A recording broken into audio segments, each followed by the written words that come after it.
quand on a vécu le 13 novembre, on ne peut que se sentir proche des habitants de Manchester et des Britanniques ce matin.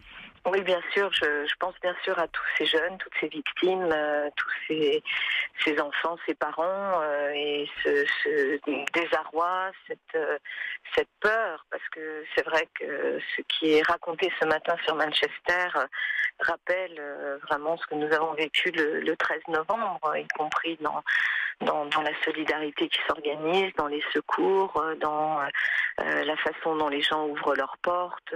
Voilà, c'est un récit malheureusement qu'on connaît et qui nous renvoie à ce moment horrible. Donc bien sûr, je pense à eux. C'est aussi une colère terrible.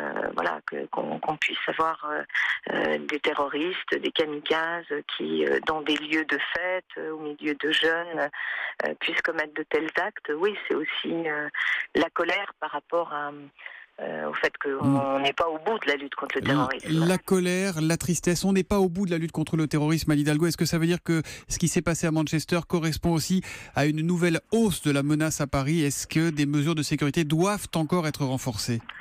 On a vraiment rehaussé le niveau de sécurité partout. Il y a aussi de la part de, bien sûr, de la police, les militaires. Moi, j'ai souhaité, enfin en tous les cas, je veux que le plan Vigipirate, l'opération Sentinelle perdure sur Paris, permette de sécuriser et les lieux touristiques et les lieux du quotidien. Donc, l'état d'urgence aussi doit perdurer, Anne Hidalgo?